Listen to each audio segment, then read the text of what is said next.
We headed to the reception hall, the excitement of the ceremony, but an unexpected problem happened. There was a seat for my husband, but not for me. I looked several times but couldn't find it. Then, Mary came over to me. "What's wrong?"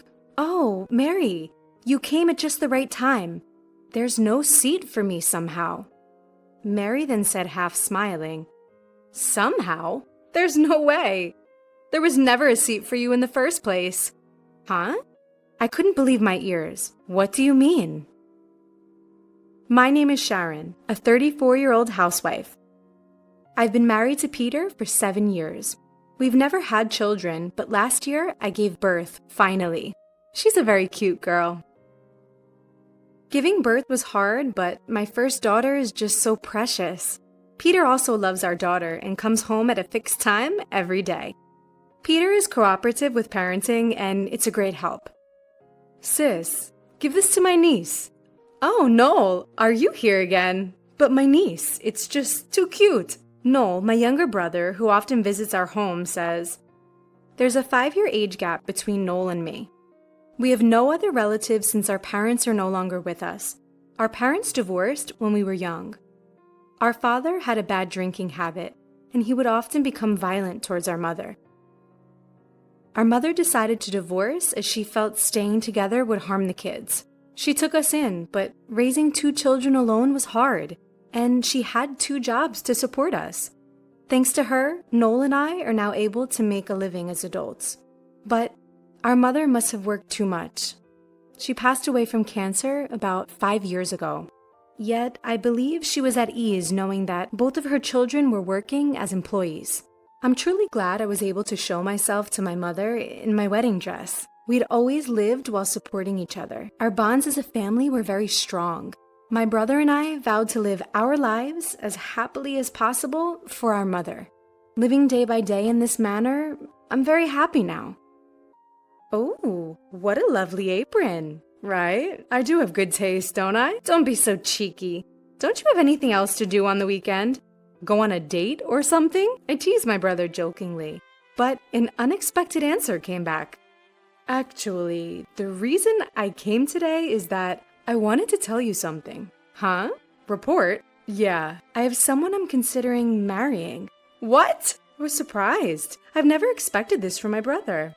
"It was totally unexpected. Can I come over next Saturday to introduce her to you and Peter?" "Of course you can.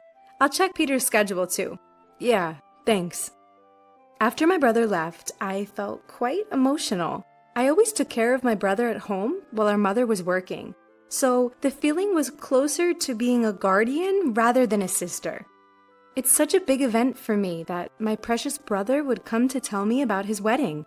I can't wait for Saturday. And since my husband has the day off, we'll meet them together. On that day, I was restless, wondering when they would arrive. "Sharon, you've been so fidgety since a while ago. But Noel is bringing his fiancé over, right? It makes me nervous." "Don't worry, Sharon. I bet Noel isn't expecting his sister to be nervous." "Well, maybe, but..." As we were having that conversation, the doorbell rang. My brother and his fiancé arrived about 5 minutes later than planned. I could feel my heartbeat speed up. When I opened the door, there was a beautiful woman standing next to my brother. "Hey, sis. Welcome." "Why are you so nervous, sis?" "Who, me? I'm not nervous." As I was having this conversation with my brother, I locked eyes with the woman he had brought along. She politely introduced herself. "Nice to meet you. I'm Mary. I'm Sharon, Noel's sister." After a brief greeting, I led the 2 of them into the living room. My husband, who had been waiting in the living room, greeted the 2. "I'll make some tea." "Oh, we brought some sweets. Let's all have some." "Oh, thank you. I'll prepare the tea with them." Once I had finished preparing it for everyone, we sat down at the dining table and started talking. Mary was very beautiful and decent. Just like me, she seemed a bit nervous, looking around restlessly. "So, where did you 2 meet?" "Through work. Mary was working as a receptionist at a client's office that I was working with." My brother and Mary said this, looking slightly blushed. My husband said, "Not only managing negotiations, but also bringing a fiancé? Good work." Hey, Peter. That's one way to put it. My brother quickly interjected. I burst out laughing, and Mary was also laughing. Thanks to my husband, the slightly tense atmosphere immediately became more relaxed. By the way, Mary, how old are you? I turned 24 this year. Oh, I see. So she's 5 years younger than Noel, which means she's a full decade younger than me. So are you planning on continuing work after getting married? No. I'm going to quit. Oh, really? Many women these days prefer to continue working after marriage. That's unusual. I don't need to work that much. Noel works at a major company and my family is quite wealthy. Gradually, her true personality was showing, which was different from my first impression. Also, you're not working currently, are you? No, I quit after giving birth to my daughter, but I was in the company for about 15 years. What? 15 years? How old are you now? I'm 34. Wait, so are you, by any chance, a high school graduate? Suddenly, Mary's expression hardened. Well, yes I am. Oh, a high school graduate. She definitely sounded condescending. But then Noel quickly came to my defense. Sharon started working right after high school for me. We talked about it, right? We were poor, so Sharon gave up everything for me. Don't look down on her. I wasn't looking down on her, I was just surprised, because there's no one like that around me. Noel's defense had created an awkward atmosphere. I quickly tried to smooth things over by saying, "It must be unusual for you, Mary." Mary also added, "Yes, exactly. I didn't mean it in a bad way, I was just surprised." Noel seemed to accept this and replied, "Oh, okay, as long as that's the case." To change the subject, I asked, "Mary, what does your father do?" My dad is the editor-in-chief of a publishing company called XX. Mary proudly stated this. Wait, that publishing company? I noticed something, but I didn't want to bring it up and cause another weird reaction from Mary, so I decided not to mention it for now. Mary seems to take pride in the fact that her father earns a good income, and she brags about it. When talking about her father or her home, she looks really happy, even smug. I even thought that her nose had grown a few inches longer than when she first arrived at our house. Anyway, that's how the meeting to announce my brother's engagement ended. After seeing off Noel and Mary, I immediately slumped onto the sofa. Phew, I'm exhausted. You did well. I'll make some coffee. My husband said this as he comforted our daughter in his arms. Thank you. But I wonder if Noel's going to be okay. He said this as he moved our daughter to the crib. Huh? Because Mary seems difficult and she was mocking you. I hope they're okay. Well, Noel did quickly point that out, so maybe that part will be okay. Although I said that, I was also a little worried. Noel and Mary had grown up in very different environments, so their values must be quite different. No matter how successful Noel is, the different background could cause misunderstandings. But it's Noel's life, so he's the one who needs to make all the decisions. As his sister, all I can do is watch over him. After several months had passed, Noel and Mary came to visit our house. What brings you here all of a sudden? We wanted to give this to you today. What? What Noel handed over was an invitation to their wedding. Wow! You're finally holding the ceremony. We really want you to come. Of course, I'll be there. It's my dear brother's big day after all. As I was getting excited, Mary interjected. But you don't have any relatives to rely on, and you can't bring your baby to the wedding, can you? She could be worried, but from Mary's tone clearly implying, are you really coming? Oh, don't worry about it. We'll leave her with my mother-in-law. When I said that, Mary seemed disappointed and murmured, Is that so? What's up, Mary? You seem down. Noel noticed. Mary suddenly changed her impression. Do I? I'm just tired. With a forced laugh. Yeah, it's been a rush trying to get everything done because our schedules didn't match. To ease their burden, I suggested, why don't you head home and rest? Thanks for the invitation. To be honest, I didn't want to spend more time with Mary, who clearly disliked me. But she's the woman Noel chose. So I refrained from voicing my objections about their marriage. When the day of the wedding arrived, my husband and I went to the venue. Noel looked so handsome walking with Mary. As I've always cared for him like a mother, I was moved to tears. "Mom, look at how grown Noel is," I murmured in my heart, knowing our mom in heaven must be watching. She must be watching the ceremony, emotionally charged from heaven. We headed to the reception with the excitement of the ceremony. But there, we encountered an unexpected problem. While there was a seat for my husband, there wasn't one for me. I searched several times, but I couldn't find it. So I had to tell the venue staff. However, even after they checked, they confirmed that there was no seat for me. Isn't it strange that the groom's sister's husband has a seat, but the groom's sister doesn't? My husband asked the staff. They showed us the seating chart that Mary and Noel had given them. Just then, Mary came over. "What's going on?" "Oh, Mary, good timing. There seems to be a mistake and I don't have a seat." Mary laughed and said, "A mistake? There's no way. We didn't prepare a seat for you from the start." What? I couldn't believe what I heard. "What do you mean?" When I asked this, Mary's expression turned evil. "When Noel is with you, he doesn't care about me, and he's spending all his money on his niece." "Can't be. Noel buys things for our daughter, but they aren't expensive, and occasionally. That's not the point. Anyway, my happiness is diminished by you. Please leave." With that, Mary glared at me disdainfully. What a terrible woman she is. Is it possible for someone to act this horribly based on misunderstandings? I hate the fact that my dear brother is marrying a woman like this. Suddenly, a man rushed towards us, exclaiming, Hey, Mary, what are you doing?" "Huh? Dad, why are you so panicked?" It was Mary's father. He also had connections with me. "You didn't say something rude to this lady, did you?" "Huh? This lady? She's the annoying old hag interfering with my happy marriage." What? Apologize right now." What's with you, Dad?"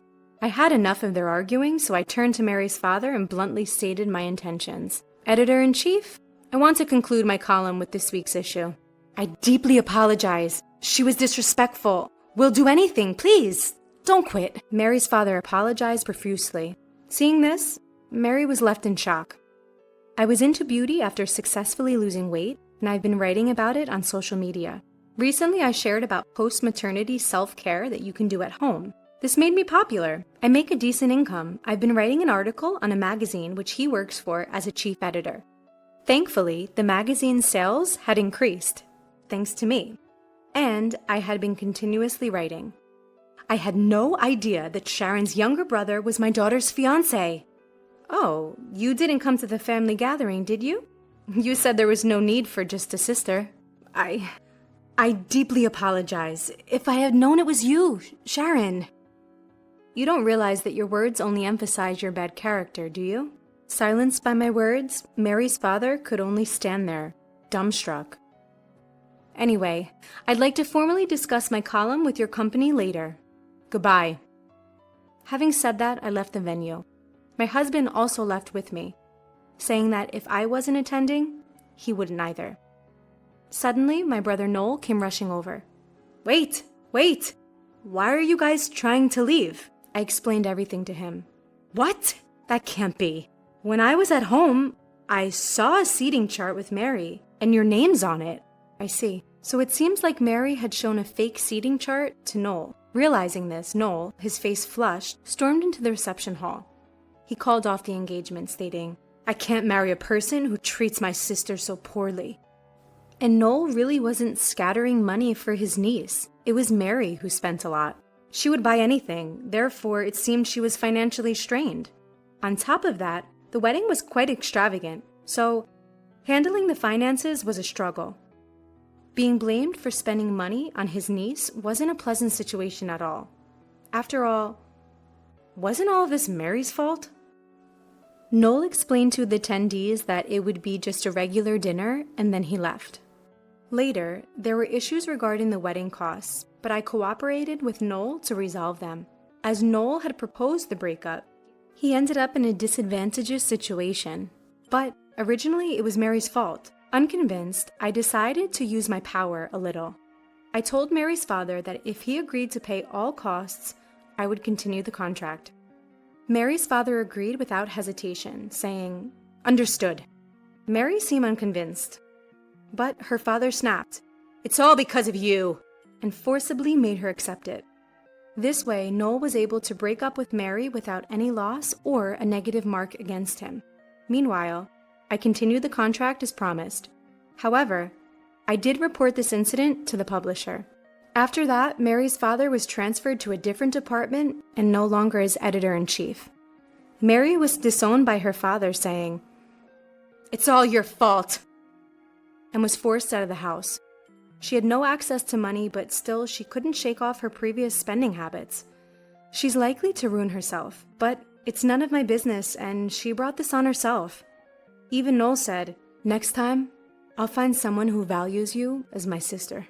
I told him, "Just find someone who doesn't treat people poorly." Noel laughed. True. Mary was just abnormal while he was comforting his niece. I'm glad that the problem was resolved safely. I hope Noel finds a good person next time. Wishing for Noel's happiness, I'll continue to work hard for my husband and daughter at home. Everything is going as planned. As I went to the house to pick up something I had forgotten, my husband's voice came from the living room. "Your wife should be on her way to the other side soon." My mother-in-law says, "I can't believe they despised me so much that they wanted to murder me after living with me for so long." Normally, I would have questioned my husband and mother-in-law right away, but I didn't dare to do so because of my profession. I began my fight to expose them for the evil they had done the next day. Kathy Smith is my name. Ryan, my husband, is 3 years older, and we married 3 years ago. We met at my husband's workplace during a traffic safety class. At the time, I was a police officer in the traffic division. It was my first traffic safety class, and I was nervous because I was not used to speaking in front of large groups of people. I was impressed by the way he talked to me to calm me down. We became good friends as it was, but despite being married for many years, we still did not have children. I wanted to have children as soon as we married, but Ryan wasn't so sure. Raising a child is expensive, so maybe after we have a little more money saved up. He said so, but since we both work, I'm sure he's not concerned about money. But every time we discuss children, he dismisses it. I am not alone in my concern about not having children. Heather, my mother-in-law, has always been concerned about our lack of children. She seemed to be looking forward to grandchildren at first, but after 3 years, she began to suspect that I didn't want children. "You're not going to be young forever, so you better hurry," she said. "If a woman does not bear her husband's children, she's no better than a housekeeper." It's not like I don't want to have a child. When I tell Ryan what my mother-in-law said to me, he becomes irritated. "What exactly is it? Are you blaming me? I'm overworked and exhausted. If you truly desire a child, make an effort to make me feel that way." He would start saying that without fail, and he would pay close attention to my appearance. Anyway, his tastes don't suit me, and he prefers girls who dress younger. Furthermore, no matter how many times I tell him that I can't be too trendy because I don't know when I'll be called away for work, he doesn't get it. A wife who does not dress well is an unfit woman. You should think about it before complaining to me. I had no idea my husband, who had been so sweet to me before, had such terrible ideas, and I regretted marrying him. My department and work schedule changed 2 years into our marriage. It became increasingly difficult to time my husband's day off with mine, and we spent less and less time together.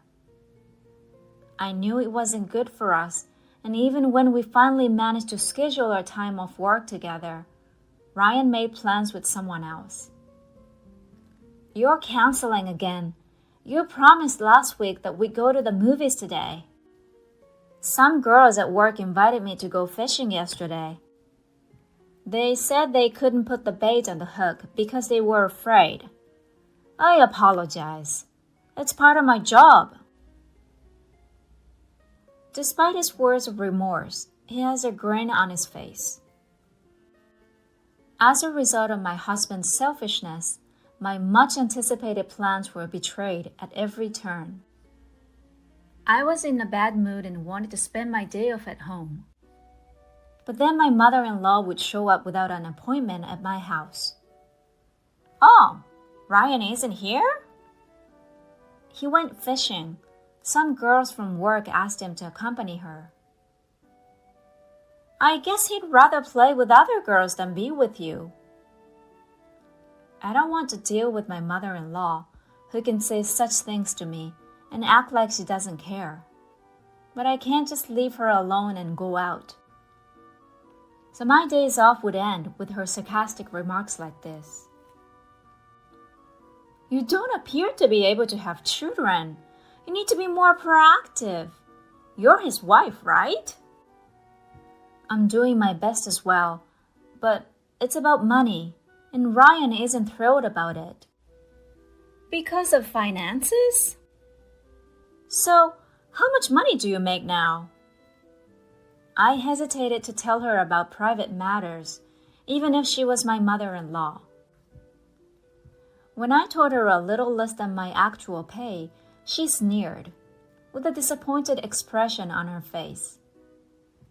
"Oh my, it's surprisingly less than I thought." "After all, I'm a civil servant." "With such low wages, how can you want to have children?" What on earth was she comparing them to? I wish she would not compare a wealthy individual to a civil servant. However, something about my mother-in-law's demeanor felt strange at the time.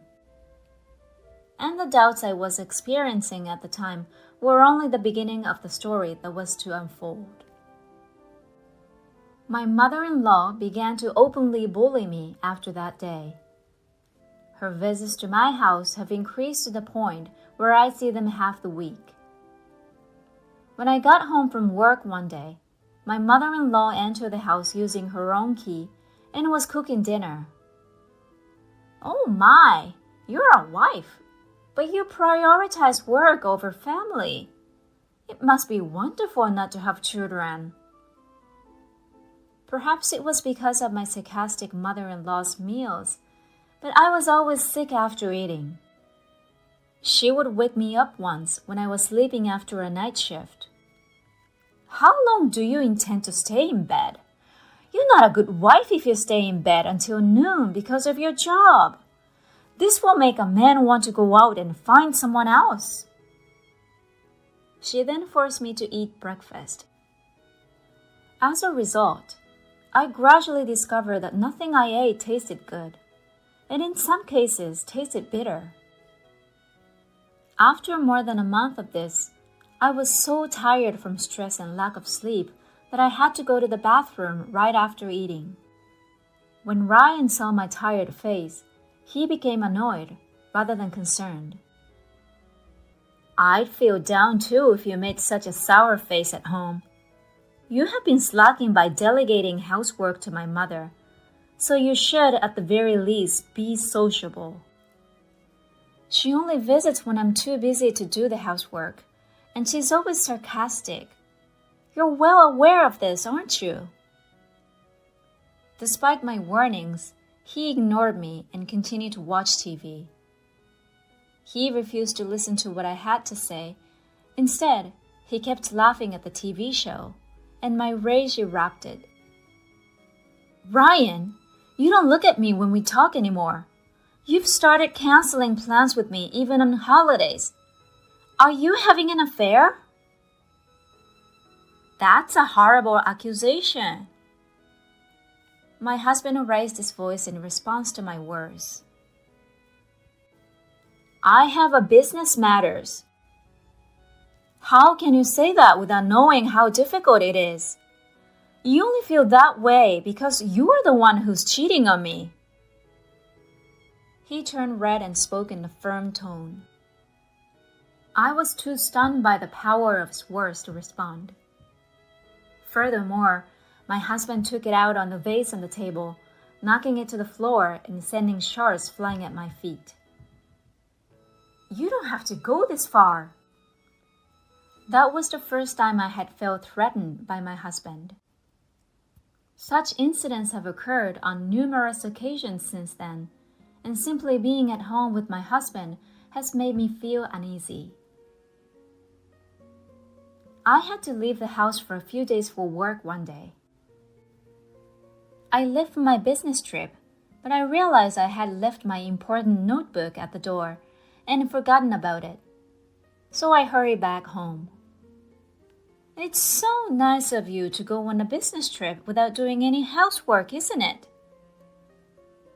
I was told the day before. I felt awkward seeing my husband because we had argued the day before and left the house. So when I got home, I opened the front door slowly so as not to make a sound. I discovered my mother-in-law's shoes there. I was about to walk away when I overheard them conversing. I got the thing, and so far everything is going as planned. Your wife is going to die soon. That's correct. However, it's not as effective as I thought. She's been going to the bathroom after every meal, so I guess it's about time. The conversation took my breath away. I couldn't believe what I was hearing. What exactly did she mean? I quickly took out my voice recorder, which I always keep with me, and began recording.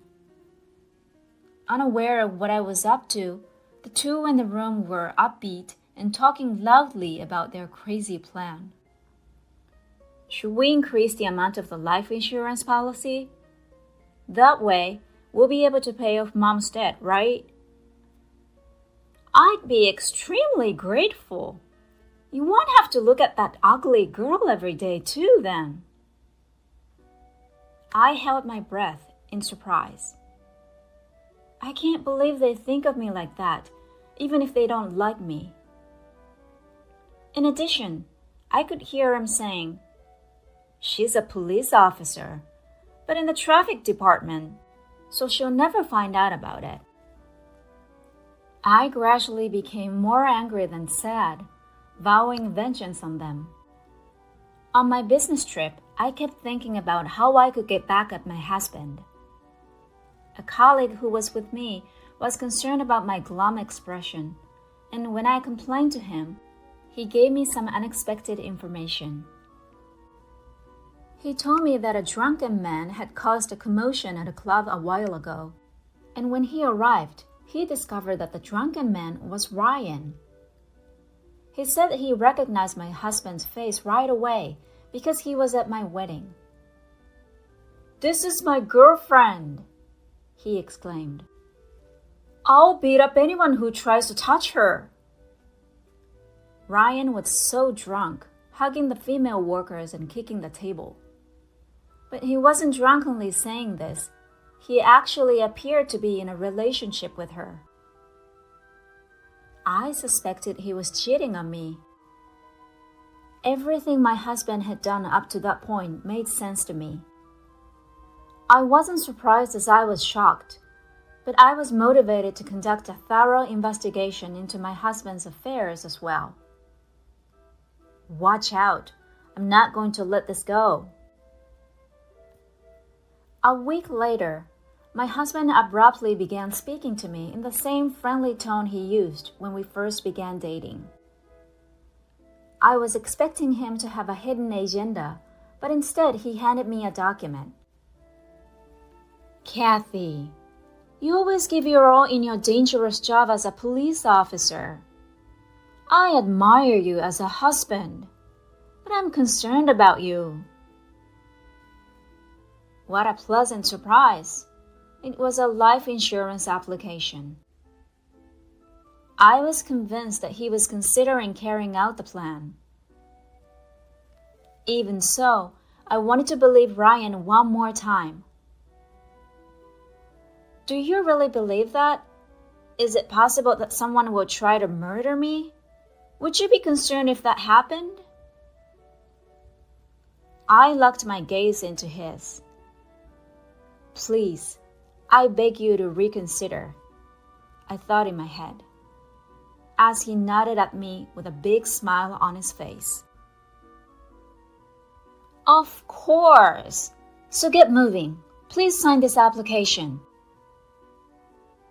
Is the only thing he sees in his eyes now the insurance money he can get in exchange for my life?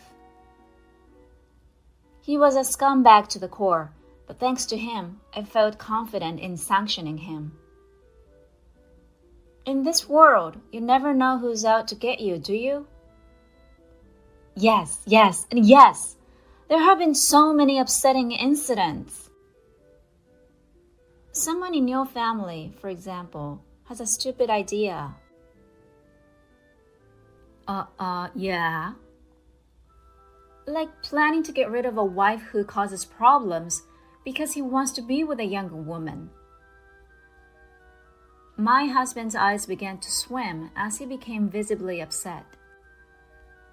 His debt-ridden mother tempted him to take out an expensive insurance policy on his wife and kill her.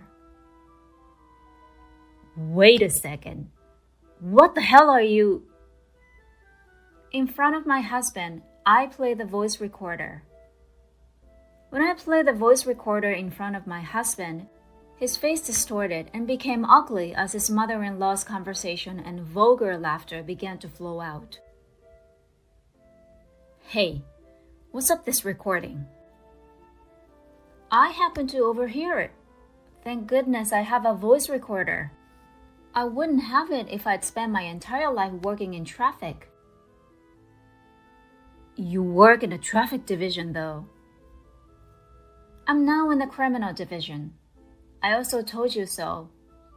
So, I guess you've been busy thinking about a woman since then, and you've been ignoring me. I slammed the photographs of the affair evidence that my husband had hidden in his room. These were the only ones I discovered while searching the house while my husband was away, and strong evidence. I don't know anything of these pictures. I don't even know who she is. I heard she works at a high-end club, the one you had a problem at. You're so cool. I heard you yelling, "She's my girl!" How much do you know about? Not sure. Concerned. He was now making excuses to his wife no matter what. My mother is to blame. When she discovered that I was dating another girl, she insisted that I marry her rather than you because of your low salary. My husband's words made sense. When my mother-in-law inquired about my salary and stated that it was low, most likely referring to my husband's girlfriend. According to the voice recorder recording and listening to the conversation, my mother-in-law owed me a substantial sum of money. It would be shallow of her to try to pay off the debt with my insurance money and from my husband's new girlfriend. So you're saying it was your mother who devised me the scheme? Yeah, I had absolutely nothing to do with it. What are you on about? It started with you cheating on her to begin with. It's disgusting to blame someone else for it. You will never be forgiven. I shouted, and my husband grabbed my chest while screaming incoherently. I grabbed him by the hand and threw him to the ground with all my might. I'm a cop. I'm used to dealing with aggressive people like you. I don't need life insurance to protect myself. My husband became weak and apologetic when he saw the handcuffs. You're arrested. I apologize. I don't know what I was doing. Please accept my apologies. I'll hear your excuses at the police station. I'll give you ample opportunity to explain.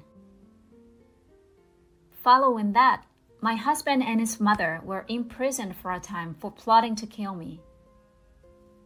I filed for divorce and demanded $20,000 in alimony from both my husband and his girlfriend. They may be freed soon because it was an attempted murder, but I am sure they will be fired from their jobs. And they will have a difficult life with the alimony payments and paying off my mother-in-law's debts. On the other hand, for the first time in a long time, I'm enjoying living alone. I've been forced to live in a small space, so I decided to stretch out and spread my wings for a little while longer.